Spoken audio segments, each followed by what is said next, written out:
War of the Worlds was a 1938 radio broadcasting of the 18 something book by H.G. Wells. It had actually, um,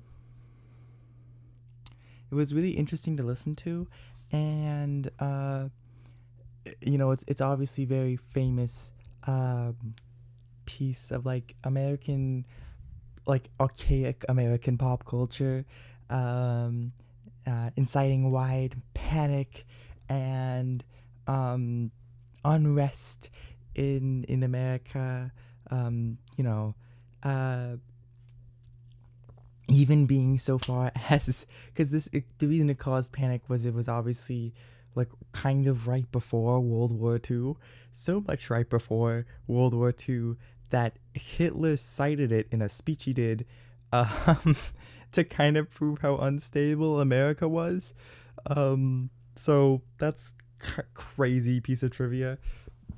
Because this was always something I like knew that was like causing mass panic, and like this was this big event, but yeah, I did not know it was like right on the butt end, or like the right before. um so on the actual the play itself was very interesting. There was two halves, and the first half was cutting between um like it started with the news broadcast. It was like, oh, here's like the weather, okay, and now we're moving on to the scientists. There's like some weird explosions on Mars that are happening in regular intervals. And then but we're bringing you right now to like this music group, this orchestra. And the first half of the play essentially is cutting between this music and then breaking news, and it was really fun. um and some of the early stuff on like the interview with the farmer was really funny, um because uh he's like the news reporter is just like kind of so frustrated. It was not frustrated, but like leading this farmer to say stuff because he's just like, get closer to the mic. And the guy's like, is this fine? He's like, yeah, okay. What did you see? Well, I didn't see it, but okay, sir, can you, well, okay, I'll get to it. I didn't see it. And it's like, it was kind of funny. There was some humor to that bit. Um, and I mean, you also got introduced to the this professor from Princeton, um, and um, he then becomes the main character. But like he's from Princeton, and he is kind of like paying attention to this. And then, of course, there's the crash site. There's this giant cylinder. The end kind of crumbles off of it, and like there's this creature with glowing discs for eyes and a triangle mouth. Um, and of course then the tripods, like something's raising up, there's like a shadow on top of it, and then like obviously the broadcast cuts out. And there was this whole thing where they were describing like what the crowd was doing at the time, where the crowd was like, there's a crowd of cars here and they won't get back. And then obviously when the time like that the machine, because at this point they don't call it a tripod, but like the machine was rising up, everybody's like, oh, the cars are backing up now. um, um, the I thought it was really interesting how like um, they described it, because okay, so like the black smoke and stuff, and there was this whole like bit of like the lasers and the humming and it was really interesting.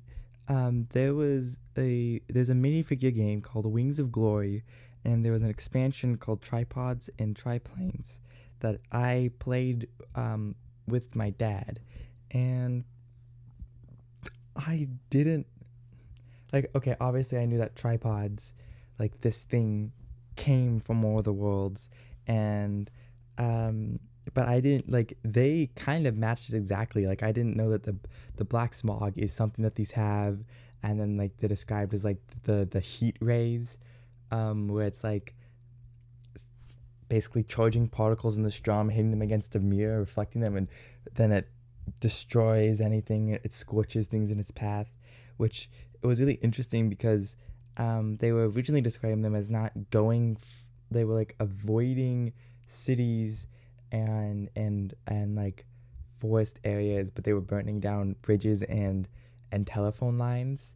Um, so that was like a weird, interesting thing. Of course, then they do have like a later on in the broadcast they do have other stuff where they or have destroyed like the countrysides, and like even there's like a like a description where um like one city is said to be like cut down like a giant like swooped its serendipitous hand across it and cut it in half, which I don't know, I thought that was kind of a cool description. This it had really good descriptions and very good sound foley, and it was really interesting to watch. This obviously wasn't my first audio play that radio play. I've listened to like some Gunsmoke things and some other stuff, but I did really like this. It was really definitely cool. They did in the first part of the podcast. They really did. There was like every 2 minutes towards like the ending, and not even 2 minutes. It was like every minute towards the ending. They used a lot of like cutting out. Like you had like the artillery people who then got died, so like their broadcast got cut out in the middle of them saying something. You had the bomber plane who couldn't fire the bomb, so we had to drive into the tripod, and it was the only tripod that us humans took out. But it was again, it was like he cut out in the middle of a sentence. Like they kept doing cutting out of stuff, which is thing. And then there was the bay scene where the guy is like recounting what he's seeing, and he's like they're holding service, people clogging the streets, the tripods are just sitting there waiting, and then oh there's black gas and you hear him like choke out, and then yeah, ending on like somebody's like on the professor, I think from Princeton, his voice was like, hey, is anybody on the air? Is anyone there? Anyone?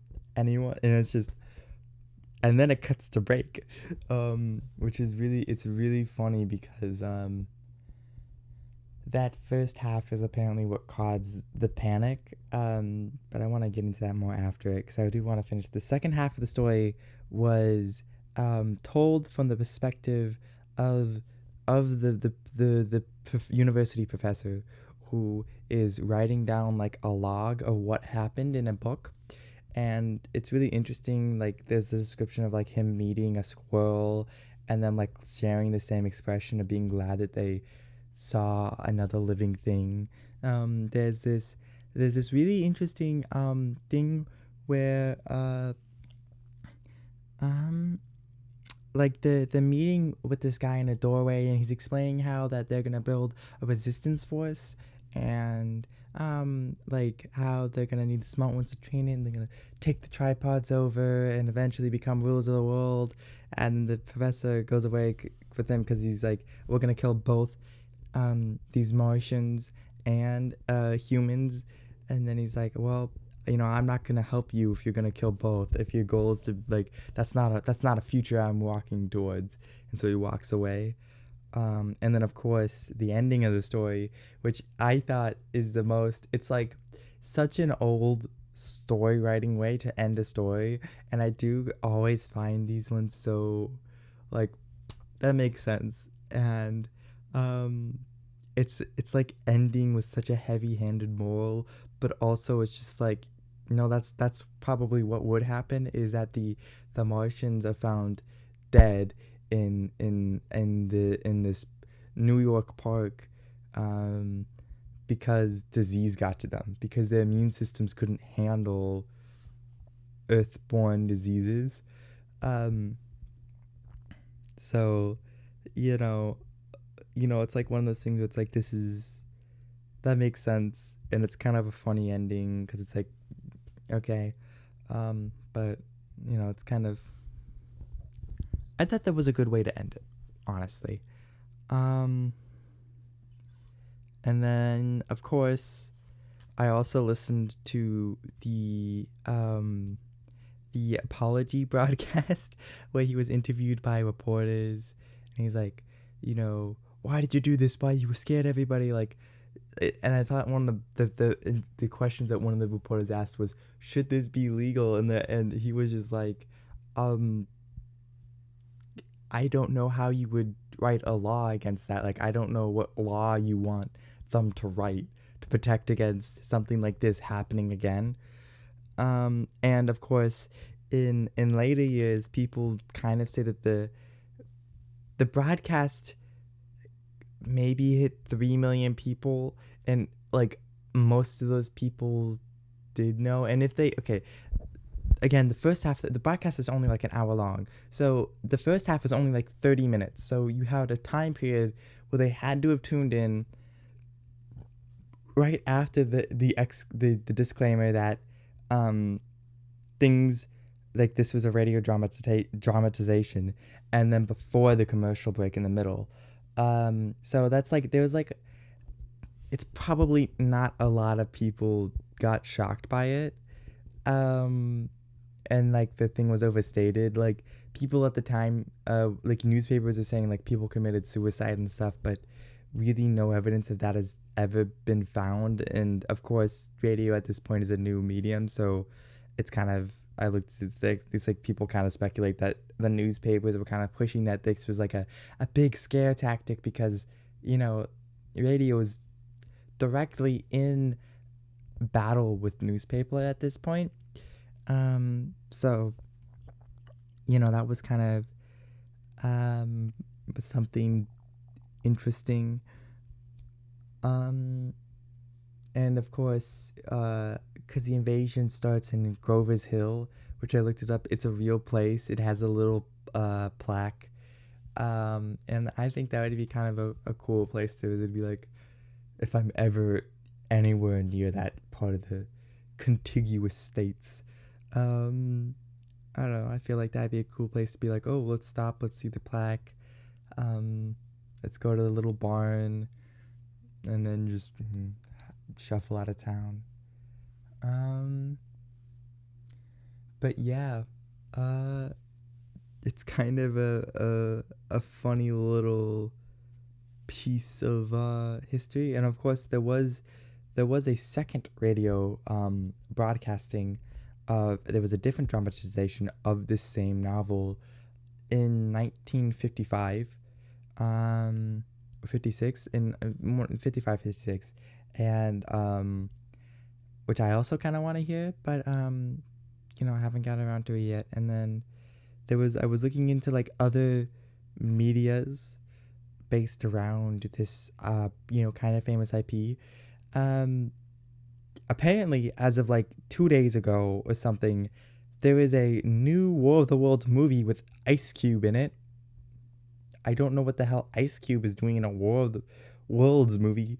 It's kind of that seems kind of weird, and the reviews on it seem kind of not good. So that might be a fun thing to check out. But there's a 1953 movie which I kind of want to see. There was a 2005 movie. There was a couple video games. There's like an old one from 1998, which is like an RTS, which looks really fun, and I really want to play that. There's a really new one on Steam that looks really bad. It looks like an asset flip. It looks, you know what it looks like? There's like that old Slenderman, like game where you're running from Slenderman in the forest. Just slap an AK on that and change Slenderman to like tripods. There's It looks like shitty Fallout New Vegas. It looks like Fallout New Vegas is a great game for atmosphere.